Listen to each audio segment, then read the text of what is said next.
안녕하세요. 오늘도 사연살롱을 찾아주셔서 감사합니다. 결혼 4년차 30대 여성입니다.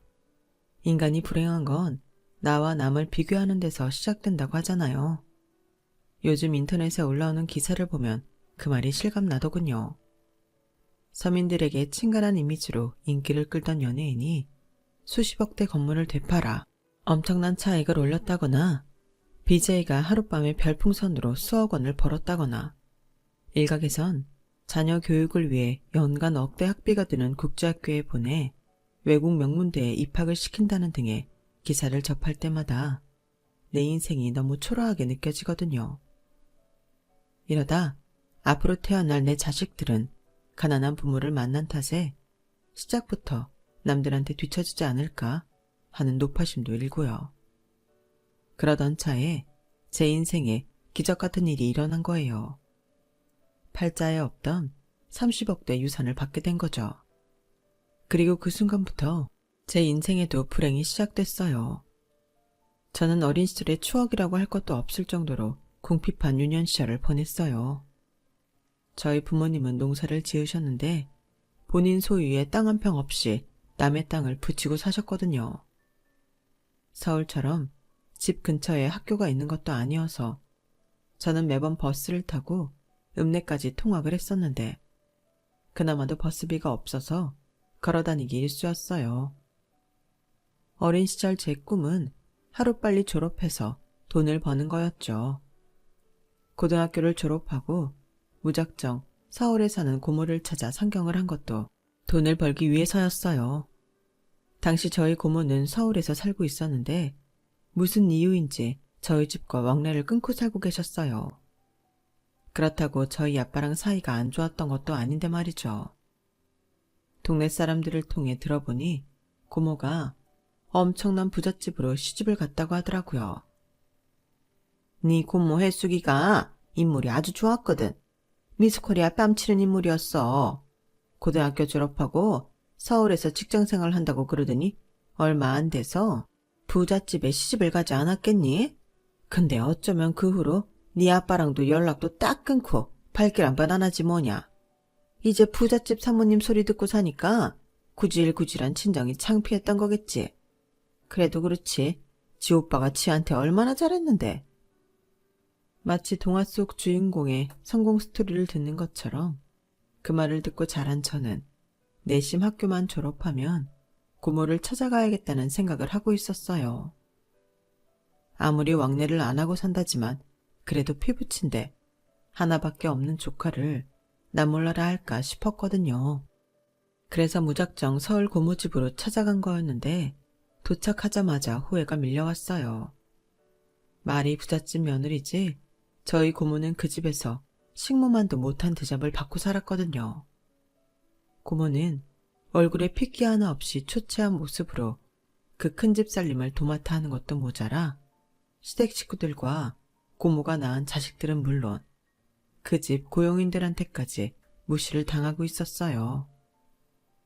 그 와중에 시골에서 찾아온 조카의 등장으로 고모가 난처한 상황에 빠지고 말았죠. 윤주야, 고모가 근처에 방 하나 잡아줄 테니까 오늘은 여기서 자야겠다. 보시다시피 여기는 네가 지낼 곳이 못 되거든. 모처럼 찾아와줬는데 고모가 미안하다. 아니에요. 제가 연락도 없이 찾아온 거잖아요. 제가 오히려 죄송하죠. 고모는 신경 안 쓰셔도 돼요. 그리고 저 돈 있어요.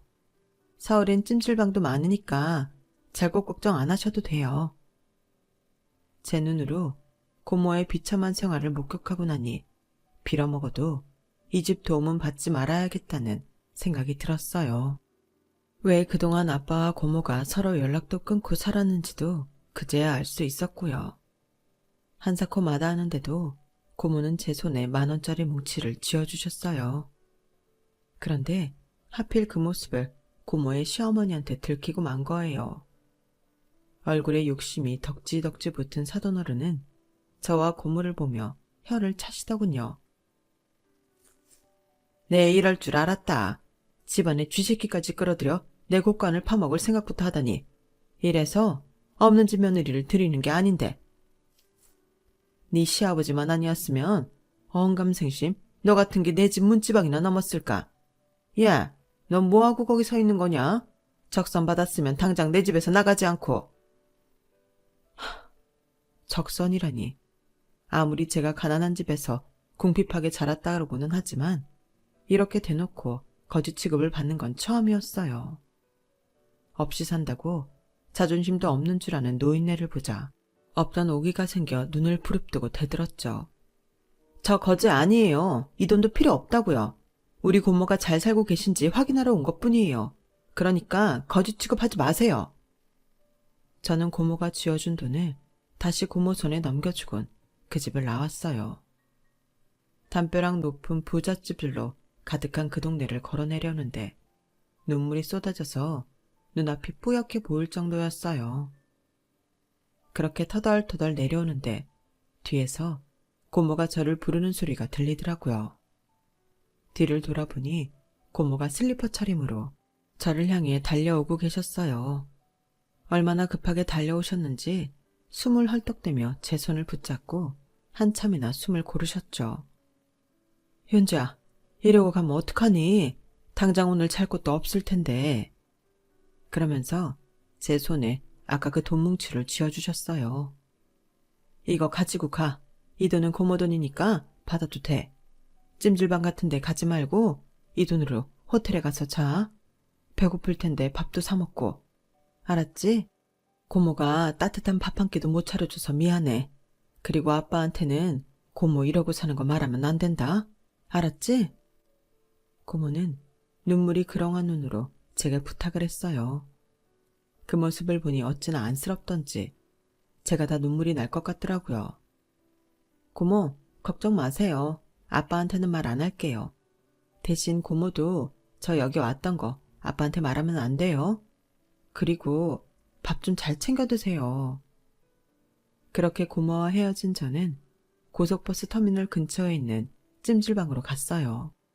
고모는 호텔로 가라고 했지만 한 번도 그런 데를 가본 적 없는 저로서는 잠자리는 불편하더라도 마음이 편한 찜질방에 나을 것 같았거든요. 다음날 첫 버스를 타고 집으로 내려온 저는 제 힘으로 서울에서 살 계획을 세웠어요. 일단 서울에 있는 대학에 들어간 친구한테 부탁해 친구 원룸에서 한동안 지내게 되었어요. 그러다 집 근처 카페에서 일을 하게 되었죠. 일을 시작하고부터는 월세도 나눠내고 식비며 공과금도 부담해서 낼 수 있었어요. 1년 남짓 돈을 모으고 나니 원룸 월세 보증금 정도는 만들어졌지만 친구도 저도 같이 사는 게 돈도 덜 들고 딱히 불편한 것도 없어서 그냥 함께 살기로 했어요. 몇 년이 지나 서울 생활에 익숙해질 무렵 엄마가 병원에 입원했다는 소식을 들었어요. 하지만 갑자기 자리를 비우고 갈 수가 없어서 쉬는 날 내려가 봐야겠다 마음먹고 있었는데 이튿날 새벽에 아빠가 전화를 하셨더라고요. 엄마가 세상을 떠나셨다고요. 이틀 뒤면 쉬는 날이었는데 이럴 줄 알았으면 어떻게든 사장님한테 부탁드려서 병원에 가볼 걸 하는 후회가 밀려왔어요. 엄마의 마지막 모습도 보지 못한 저는 장례식 내내 눈물이 그치지 않았어요. 사실 엄마가 입원했다는 얘기를 들었을 때 크게 걱정을 안 했거든요. 원래 몸이 약했던 엄마는 밭일을 하다가도 자주 쓰러지셨고 그러다가도 며칠 누워서 쉬고 나면 다시 회복이 되곤 하셔서 이번에도 그럴 거라고 안일하게 생각했던 게 너무 죄송하더라고요. 그래서 더 눈물이 났던 것 같아요. 엄마 장례식 마지막 날 고모가 찾아오셨어요. 저희 엄마 영정 앞에서 한참을 고개 숙이고 울던 고모는 눈물을 닦고는 아빠를 모시고 나가 얘기를 나누셨죠. 멀리서 지켜보느라 두 분이 무슨 말을 하시는지는 알아들을 수 없었지만 아빠가 손사래를 치는데도 고모가 아빠 손을 붙잡고 매달리는 걸로 보아 고모가 뭔가 부탁을 하는 것 같았어요. 그렇게 1시간 넘게 얘기를 나눈 뒤 고모는 장례식장을 떠나셨어요. 그리고 아빠는 무거운 표정으로 제 앞으로 돌아오셨죠. 고모랑 무슨 얘기를 했냐고 물어도 아빠는 대답을 하지 않으셨어요. 그래서 얼마 전까지도 그날의 일을 잊고 지냈었죠. 엄마의 장례식 이후 아빠 혼자 시골집에 계시는 게 마음에 걸렸던 저는 아빠한테 서울로 올라오시라고 말씀드렸어요. 시골집 정리하고 제가 모은 돈 합해서 작은 월세집을 구하겠다고 말이죠.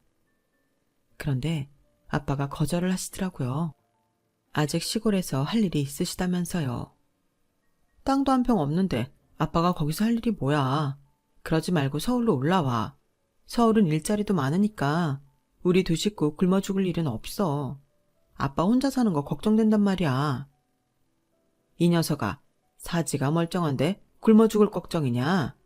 아빤 여기서도 잘 살고 있으니까 괜한 걱정 말고 넌 네 할 일이나 열심히 해. 정 그렇게 아빠 걱정이 되면 쉬는 날 가끔 내려오고.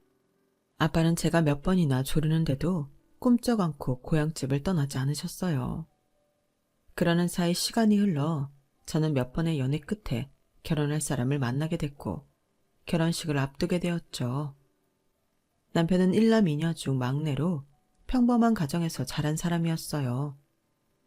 누나들과 달리 공부에 소질이 없던 남편은 공고를 졸업한 뒤 인터넷 설치기사로 일을 하고 있었어요. 친구가 결혼을 하면서 제가 친구 집을 나오게 됐는데 그때 이사한 집에 인터넷 설치를 하러 온 기사가 남편이었어요.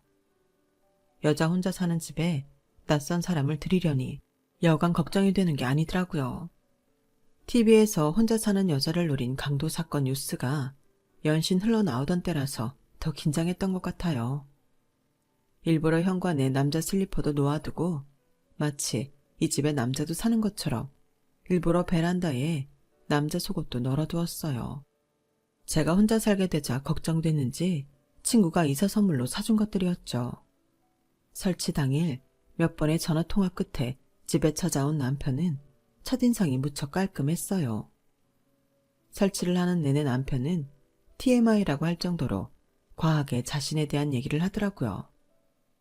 학교 다닐 때 공부에 관심이 없었다느니 그래도 단 한 번도 지각을 하거나 결석을 한 적은 없다거나 자기 위로 누나가 둘 있지만 하나는 결혼해서 지방에 살고 있고 하나는 해외에서 살고 있어서 자기랑 결혼할 사람은 시누이한테 시달릴 걱정 안 해도 된다 등등 제 관심 밖의 이야기를 쏟아냈어요. 그리고는 설치를 마친 뒤 혹시 문제가 생기면 통신사에 문의하지 말고 자기한테 전화를 하라고 하더군요.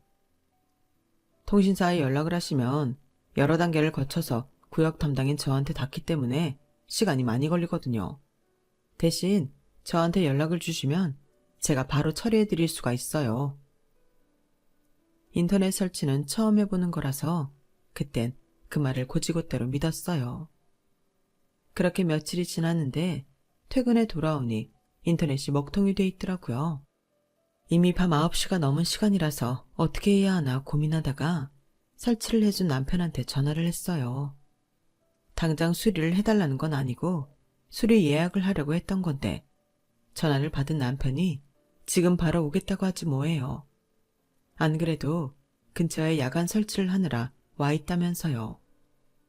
20분쯤 지난 남편은 헐레벌떡 저희 집에 달려왔는데 딱 봐도 퇴근 뒤 술자리를 가지다 온 차림 같더라고요.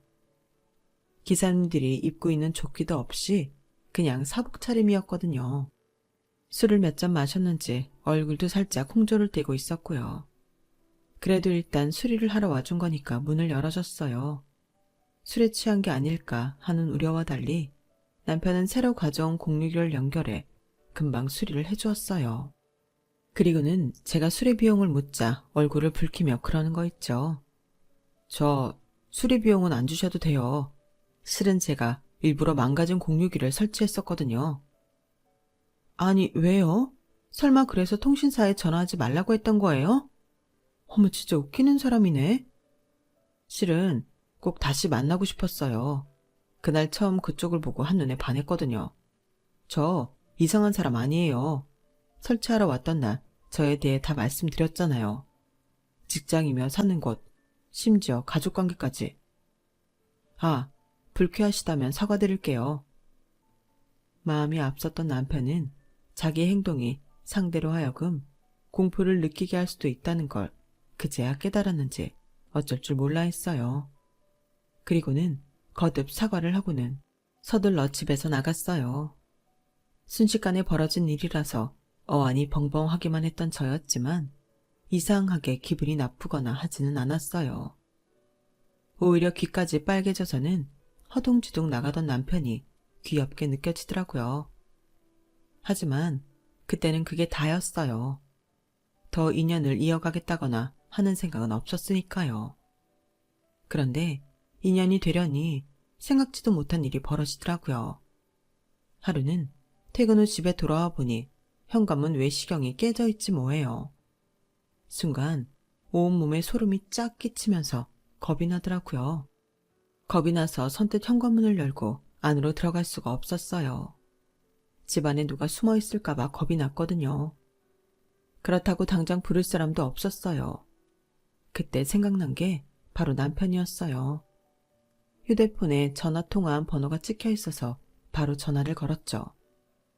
10분도 안 돼서 달려왔더라고요. 그리고는 앞장서서 현관문을 열고 안으로 들어가 집안을 살펴주었어요. 다행히 누가 들어온 흔적은 없더라고요. 남편은 저 대신 경찰에 신고를 해주었어요.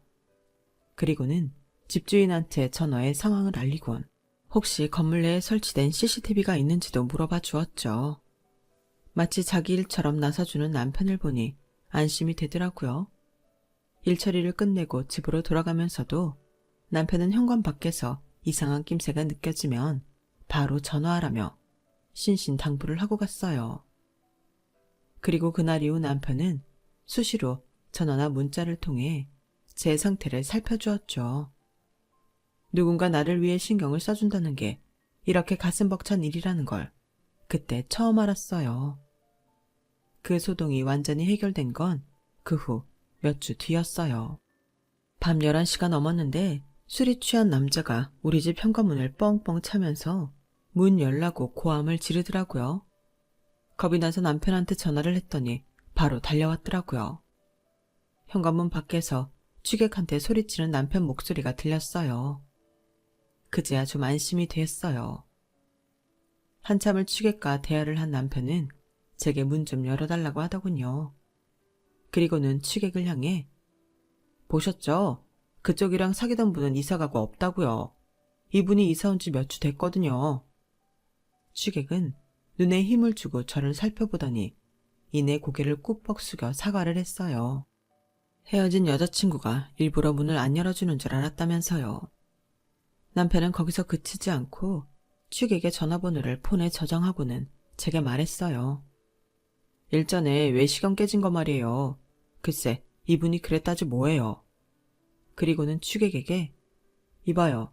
그쪽이 깬 외시경은 배상해 주세요. 아무리 그래도 그렇지 남의 집 외시경을 깨면 어떡합니까? 수리 비용은 문자로 보낼 테니 문자 받으면 바로 보내세요. 그렇게 상황은 정리가 되었고 며칠 뒤 취객에게 외시경 수리 비용을 받을 수 있었어요. 그 일을 기점으로 저는 남편한테 많이 의지하게 되었고 그러다 연애를 거쳐 결혼까지 하게 된 거예요. 결혼 전에는 세상 누구보다 듬직하던 사람이었는데 막상 결혼을 하고 보니 확실히 막내티가 나더라고요. 집안의 유일한 아들이라서 부모님과 누나들한테 귀여움을 받고 자라 그런 건지 뭔가를 자기 힘으로 해결할 생각을 안 하는 것 같았어요. 그런데도 시어머니는 그런 남편을 싸고 돌기만 했죠. 어머님은 말끝마다 설아, 엄마가 해줄 테니까 넌 가서 쉬어 라는 말을 달고 사셨어요. 그건 시누이들도 마찬가지였어요. 제 남편을 마치 코 올리게 아이디하듯 했거든요. 막내야, 그거 손대지 마. 누나가 해줄게. 과도가 얼마나 날카로운 줄 알아? 과일 깎다가 우리 막내 손 다치면 어떡해. 올케, 이런 건 올케가 해야 되는 거 아니야? 왜 우리 막내한테 이런 걸 시키고 그래? 지금껏 우리 집에선 우리 막내한테 물심부름한 번 안 시키고 키웠어. 그러니까 올케도 내 동생한테 이거 해달라 저거 해달라 그러지 않았으면 해. 아니, 이가 애도 아닌데 제가 뒤치다거리까지 하면서 살란 말이세요? 똑같이 밖에서 일하는데 집안일도 서로 분담해야죠. 어떻게 저 혼자 알아서 다 해요? 못할 건 또 뭐야? 나도 다 그러고 사는데. 올케, 솔직히 올케가 있는 집 자식이라서 손에 물 한 번 안 묻히고 살아왔다면 내가 이해를 하겠지만 아니잖아. 시골에서 가난하게 살았다며 듣자 하니 논일 밭일 가릴 거 없이 다 하며 살았다던데 집안일 정도는 껌일 거 아니야. 안 그래?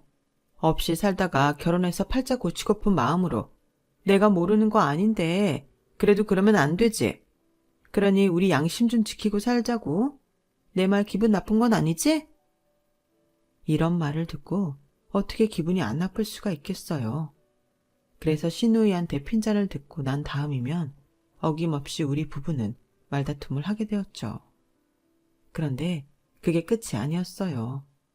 결혼 후 우리 부부가 다투는 가장 큰 원인은 따로 있었거든요. 바로 남편의 어리광이었어요. 조금만 아프면 핑계를 대고 일을 쉬려고 들었고 뭐든 저한테 해달라고 미루곤 했거든요. 심지어 형광등을 가는 것도 저한테 해달라고 할 정도였죠. 당신 정말 너무하는 거 아니야? 어떻게 하나부터 열까지 다 나보고만 해달라고 그래? 내가 당신 인생 사는 거야? 자기야, 그냥 좀 해주면 안 돼? 내가 하루 종일 밖에서 일하느라 피곤해서 그러잖아. 집에서만큼은 좀 쉬고 싶다고. 그럼 나도 하루 종일 밖에서 일하는데 나는 안 힘들겠어?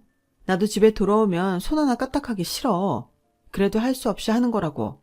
제발 남한테 미루지 말고 자기 할 일은 자기가 하자고.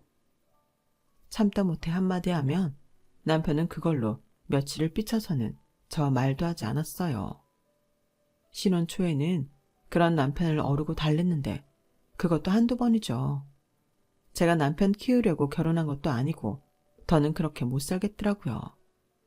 그래서 삐치든 말든 내버려 뒀더니 이 인간이 글쎄 말다툼만 하면 집을 나가지 뭐해요. 시댁으로 가서는 일을 크게 만들곤 했어요. 저랑 있었던 일을 시댁에 가서 미주알 고주알 떠들으던 통에 저만 피곤해졌지 뭐해요. 남편이 싸우고 집을 나가면 몇 시간 뒤 어김없이 시어머니가 저를 호출하셨어요. 너는 어떻게 된 애가 허구한 날 그렇게 남편을 쥐잡듯 하니? 내가 이러라고 니들 결혼 허락했는 줄 알아? 내 아들이 뭘 그렇게 잘못했다고 밥도 안 차려주고 애를 들들 볶아. 하루 종일 밖에서 사람 상대해가며 고생하는 걸 생각하면 나는 아주 가슴이 찢어지는데 넌 네 남편이 불쌍하지도 않니? 입 있으면 말 좀 해봐라. 내가 이날 이때까지 너 보고 혼수가 적다고 타박을 했니? 예단 비석에 가져왔다고 무시를 했니? 부족한 너지만 그래도 내 아들이 데려온 여자라서 아무 소리 안 하고 받아줬더니만 고마운 줄도 모르고 네가 내 아들한테 잡돌이를 해? 너 그거 어디서 배워먹은 버르장머리냐? 네 친정에서는 그러라고 가르치든? 내가 살다 지 남편을 못 잡아먹어서 안다라는 며느리는 난생 처음 본다. 너 계속 이럴 거면 차라리 이참에 내 아들이랑 갈라서라. 결혼한 지 4년이 되도록 아직 애가 없어서 걱정했다만 차라리 잘 됐지 않니? 딸린 자식도 없으니 너도 새 출발하기 편할 테니 말이다. 내 아들도 1살이라도 젊을 때 착하고 예쁜 여자 만나서 새 출발시키련다. 어떠냐? 그렇게 할래? 이혼을 하라는 말 앞에 결국 저는 고개를 숙였어요. 죄송합니다, 어머님. 다시는 이런 일로 신경 안 쓰시게 노력할게요. 지금 생각하면 왜 그때 당당하게 맞서지 못했나 한스럽지만 그때는 그때대로 시댁 식구들 앞에서 내 목소리를 내기가 힘들었어요. 저희 시댁이 그리 잘 사는 집은 아니었지만 워낙 제 친정이 비루해서 숙이고 시작한 결혼이었거든요. 게다가 남들은 철철이 친정에서 시댁에 선물도 보내고 한다는데 제 경우는 그런 걸 해주실 친정도 엄마도 안 계셔서 시댁에서 더 길을 펼 수 없었어요. 언젠가 아빠가 시댁에 드리라고 고구마를 보내주신 적이 있었는데 배송 중에 잘못된 건지 썩어서 못 먹게 된 게 몇 개 섞여 들어왔나 봐요. 그걸 보곤 시어머니가 얼마나 난리를 쳤는지 몰라요. 세상에 네 아버지는 이런 걸 우리 먹으라고 보냈다니?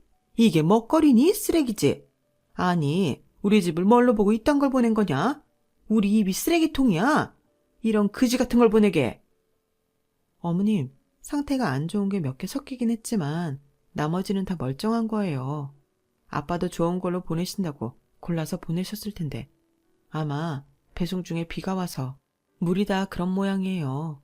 사람이 하는 일이다 보니 실수할 수도 있는 거잖아요.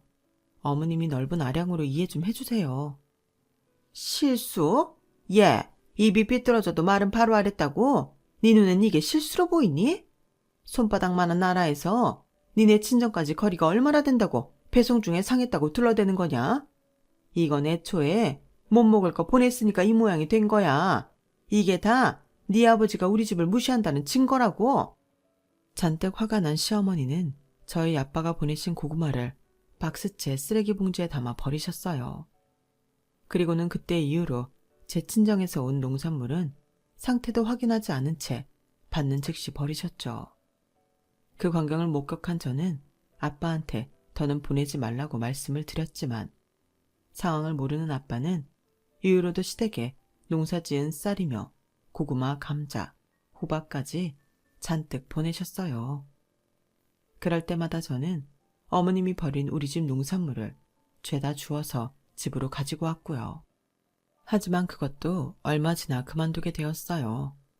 저희 아빠가 땡볕에 밭일을 하시다가 쓰러지셨거든요. 그 소식을 듣고 서울에서 부랴부랴 달려갔지만 병원에 도착했을 땐 이미 아빠는 세상을 떠난 뒤였어요. 하루아침에 저는 그렇게 고아가 되어버렸죠. 장례를 치르고 집으로 돌아왔는데 현관에 들어서는 순간 왈칵 눈물이 쏟아지더라고요. 내 인생이 왜 이렇게 박복한가 싶어 화도 나고 억울했어요. 그리고 제 부모님이 너무 가엾다는 생각이 들었죠. 평생을 자기 이름으로 된 땅 한 편 가지지 못하고 죽어라 일만 하다가 허무하게 가셨으니까요. 너무 불쌍해서 눈물밖에 안 났어요. 그런데 장례를 치르고 얼마 지나지 않아 기가 막힌 얘기를 들었지 뭐예요. 친정집을 정리하려고 남편이랑 고향에 내려갔는데 아빠랑 형 동생으로 지내시는 동네 이장님이 그러시는 거예요. 이참에 집을 팔고 정리하겠다고? 그럼 땅은? 그것도 같이 처분할 거냐? 땅이라뇨? 저희 집에 무슨 땅이 있어요. 마당 한켠에 있는 텃밭 말씀하시는 거예요? 그러자 이장님이 요상한 눈빛으로 저를 보시더니 고개를 갸웃하시며 그러시는 거예요. 네 아빠가 말 안 해주더냐? 마을 어기부터 시작해서 도로변까지 죄다 니네 땅이잖아. 그뿐이냐? 리조트인지 뭔지 들어선다는 지역에도 니네 땅이 솔창이 섞여 있을걸? 아무리 시골 땅이라지만 그 사이 땅값이 많이 올라서 그거 다 하면 30억은 좋게 될 거다. 너 정말 몰랐냐? 30억이라는 말에 저도 남편도 두 눈이 동그래졌어요. 남편은 이게 웬 횡재냐 싶었겠지만 저는 덜컥 겁이 났어요. 저희 집 살림을 제가 모르겠어요. 애초에 저희 부모님한테는 그런 땅을 살 돈이 없다는 걸 누구보다 잘 아는데 30억대 땅이라뇨. 혹시 범죄에 연루되었거나 누구한테 명의를 빌려준 게 아닐까 하는 생각부터 들더라고요. 하지만 남편은 그게 무슨 상관이냐며 미친 사람처럼 실실거렸어요. 누구 돈으로 샀건 그게 뭐가 중요해. 땅 문서에 장인어른 이름이 팍 박혀있으면 그걸로 끝인 거지. 막말로 본인이 죽고 없는데 자식인 우리가 알 게 뭐냐고. 우린 장인어른 이름으로 된 땅만 유산으로 받으면 그만인걸. 안 그래 여보? 신이 난 남편은 안방으로 달려들어가 서랍을 뒤지기 시작했어요. 그리고는 아빠 이름으로 된 몇 개의 땅 문서를 찾아냈어요. 여보, 우리 이제 부자야 부자. 이 땅만 팔면 평생 일 안 하고 살 수 있다고. 우리도 건물주 돼서 새 받아 먹으면서 살아보자. 남편은 땅 문서를 들고 미친놈처럼 온 집안을 방방 뛰어다녔어요. 영문을 모르는 땅 문서가 실감이 나지는 않았지만 저 역시도 심장이 벌렁벌렁 뛸 정도로 설레긴 하더군요. 남편은 당장 땅을 팔아버리자고 했지만 그 전에 아빠가 이 땅을 어떻게 살 수 있었는지 알아봐야 되겠다 싶었어요. 우리 집에 이런 땅을 살 수 있는 돈을 가진 사람은 딱 하나, 고모뿐이었기에 오랜만에 고모를 찾아가야겠다 생각했죠. 그런데 그러기도 전에 남편이 멋대로 사고를 친 거예요. 제 친정집에 다녀온 이후로 출근도 않고 집에서 빈둥거리는 날이 많길래 요즘에 일이 많이 줄었나 했더니 글쎄 일을 그만뒀더라고요. 일을 그만두면 뭘 해먹고 살려고? 에이, 30억짜리 땅도 있는데 몇 푼 안 되는 일은 해서 뭐해? 안 그래도 번아웃이 왔나 만사가 귀찮고 몸이 축 처지길래 이참에 일 그만뒀어. 여보, 우리 해외로 요양여행이나 떠날까? 유튜브 보니까 전재산 주식에 투자하고 세계 곳곳을 돌면서 사는 사람들 많던데 우리도 그렇게 살아보자. 그게 내 로망이었거든. 일단 동남아 쪽부터 돌고 유럽으로 넘어가는 게 좋겠지. 아, 생각만 해도 벌써 심장이 벌렁거린다. 내 인생이 하루아침에 로또를 맞은 기분이야. 당신 제정신이야? 그 땅 주인이 누군지도 모르는 상황에 일까지 그만두고 해외여행을 다니겠다고? 정신 차려. 당신도 알다시피 우리 아빠가 그런 땅을 살 여력이 되는 사람이야? 무슨 사정인지는 몰라도 분명히 남의 돈으로 명의만 빌려준 것 같은데 그런 땅을 어떻게 팔겠다고 김칫국부터 마시냐고. 당장 가서 다시 일하겠다고 해. 손이 발이 되게 싹싹 비는 한이 있더라도 사표 되찾아오라고. 야, 너야말로 제정신이냐? 누구 돈으로 산 땅이든 간에 장인 이름으로 된 땅 문서가 있는데 무슨 상관이야. 설사 돈 된 사람이 자기 땅이라고 우겨도 우리가 안 내놓겠다고 하면 그 사람도 어쩔 수가 없는 상황이라고. 그리고 넌 남편이 번아웃으로 힘들다는데 다시 나가서 일하란 소리가 나오냐? 사람이 어쩜 그렇게 매정하냐? 암튼 난 힘들어서 일 못하니까 네가 내 목까지 일을 하든 마음대로 해. 남편은 되려 큰 소리를 치고는 집을 나가버렸어요. 그리고 몇 시간 뒤 어김없이 시어머니가 전화를 했더라고요. 그런데 이번엔 평소랑 달리 목소리가 나긋나긋했어요. 아가, 우리 아들 때문에 네가 고생이 많다. 얘가 막내라 이 나이 먹도록 아직 철이 없구나. 내가 대신 사과할 테니 네가 마음 풀어라. 그나저나 너희 아버님은 어쩜 그렇게 성견지명이 있으시다니? 딸 사위한테 물려주시려고 알토란 같은 땅도 다 사두셨으니 말이다. 아, 좀 더 오래 살다 가셨으면 좋았으련만 이제 좀 살만해지니까 덜컥 가버리셨네. 그래서 말인데 사위도 자식인데 네 아버지 제사 하나 못 지내드리겠니? 내년 첫 제사는 나랑 같이 준비하자꾸나. 내 아들 위해 그 많은 유산을 남겨주셨는데 내가 술이라도 한잔 올려야 하지 않겠어? 아주 모자가 쌍으로 김칫국사발 드링킹하는 소리를 하고 있더라고요. 어머님, 뭔가 착각을 하시는 모양인데요. 그 땅 저희 거 아니에요. 땅 주인은 따로 있다고요. 그러니까 어머님이 그이한테 말 좀 전해주세요. 괜히 남의 땅에 눈독 들이지 말고 열심히 일해서 돈 벌 생각이나 하라고요. 그러자 시어머니가 본색을 드러내셨어요. 너 머리가 어떻게 되네 아니니? 설사 땅 주인이 따로 있다고 하더라도 어떻게든 그 땅을 뺏을 생각을 해야지. 어쩜 애가 시작도 하기 전에 순순히 내줄 생각부터 해. 네가 이러니까 내 아들이 너보고 미련 곰탱이라고 하지. 예, 말이 났으니 하는 말인데 내 아들이나 되니까 너랑 살지? 나 같으면 진짜 칼 났었다. 아이고, 늦게나마 지 아버지가 땅이라도 남겨줬으니 망정이지? 너처럼 살다간 평생 거짓골 못 면해. 네 친정 부모처럼 지질이 궁상으로 살다가 황천길 가기 십상이라고. 시어머니는 입에서 나오는데도 떠들어대다가 순간 자기가 실수했다 싶었는지 태도를 바꿔서 절절매기 시작했어요. 아니 얘, 내 말은 그런 뜻이 아니라 내가 실언했다 얘. 너 내 마음은 그런 게 아니라는 거 너도 알지? 사과하실 거 없어요. 새삼스레 사과는 무슨. 어머님 원래 그런 분이잖아요. 그리고 차라리 잘 됐어요.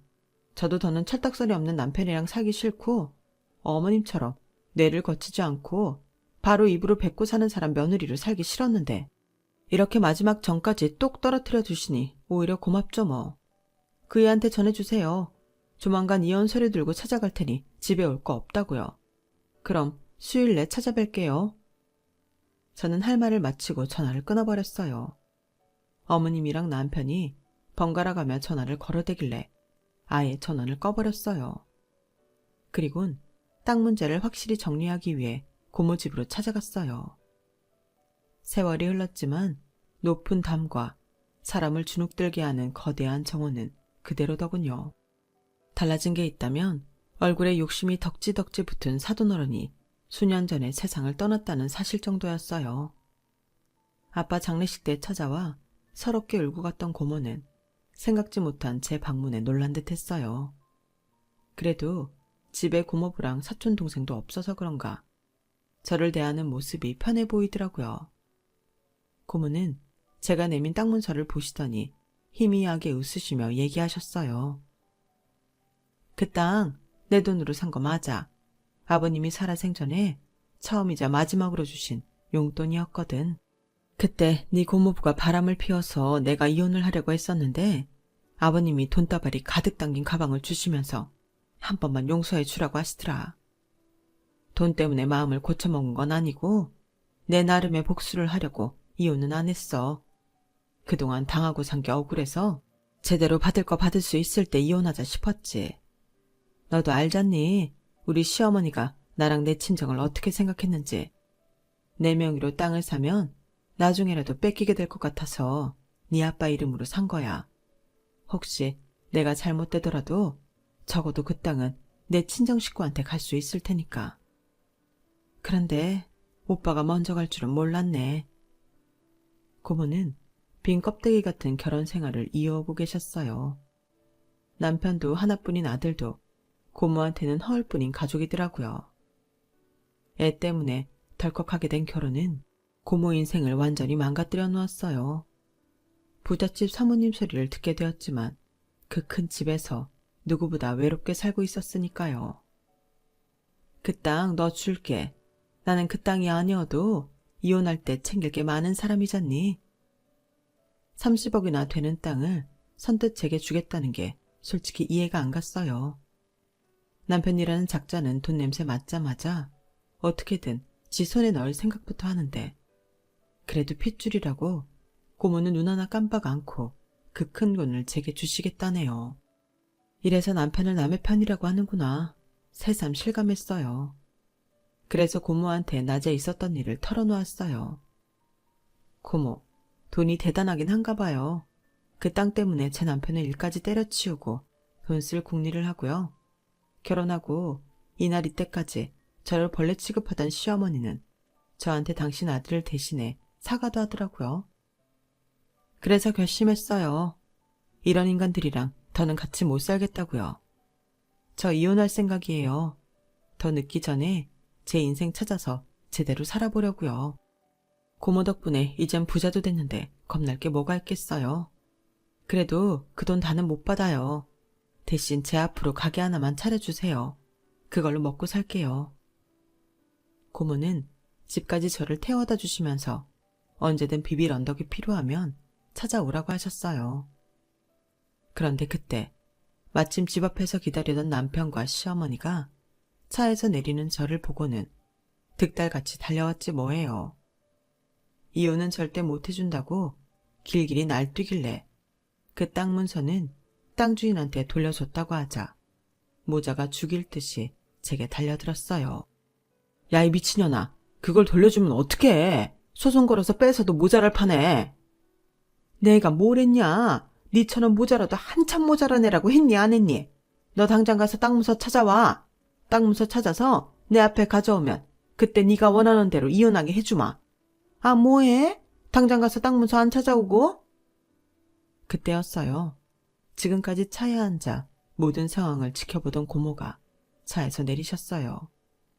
그리곤 벌레 보듯 눈을 내리깔곤 남편과 시어머니한테 그러셨죠. 어디서 인간 같지도 않은 것들이 내 조카한테 지저대. 땅 문서 찾아오라고. 그런 거라면 멀리 갈 거 없어. 내가 땅 주인이니까. 당신들이 내 조카한테 하는 꼴을 보니 확실히 그 땅은 내 조카한테 줘야겠네. 하루빨리 내 조카를 수십억 자산가 만들어서 당신 같은 떨거지들이 올려다보게 해줘야겠다고. 대신 니깟 것들이랑 서류상으로 엮여있는 동안에 절대로 그 땅 안 줄 거니까 헛꿈 꾸지 말고 이혼 서류에 도장 찍을 생각이나 하라고. 아, 이혼 않겠다고 버텨도 소용없을 거야. 내가 이 나라에서 제일 잘 나가는 이혼 전문 로펌 붙여서 이혼 소송 대행해 줄 거니까. 윤주야, 고모가 호텔 잡아줄 테니까 이 인간들이랑 부대낄 거 없이 소송 끝날 때까지 거기서 지내. 그렇게 저는 고모 손에 이끌려 호텔로 가게 되었어요. 그리고 며칠 뒤 고모가 마련해준 오피스텔로 이사를 했고요.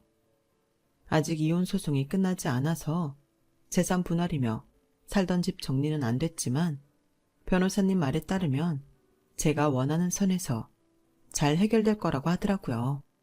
아, 그리고 아빠 명의로 된 땅은 제 이혼과 상관없이 남편한테는 아무런 권리가 없으니까 걱정 안 해도 된다고 했어요. 생각지도 못했던 땅 때문에 이혼을 하게 됐지만 어떻게 보면 그 땅 덕분에 하루라도 빨리 진창 같은 결혼 생활에서 발을 빼게 된 것 같아 다행이다 싶어요. 어렵게 다시 찾은 내 인생이니만큼 앞으로는 남한테 휘둘리지 않고 제 뜻대로 인생을 설계해 나갈 생각입니다. 이런 행운을 안겨준 고모에게도 힘이 되어야죠. 지금까지 제 사연을 들어주셔서 감사드려요. 여러분의 내일에 뜻밖의 행운이 가득하시길 바랍니다. 여러분, 사연 댓글에 응원과 현명한 조언 부탁드려요. 좋아요와 구독은 저에게 큰 힘이 됩니다. 오늘도 좋은 일 가득하세요.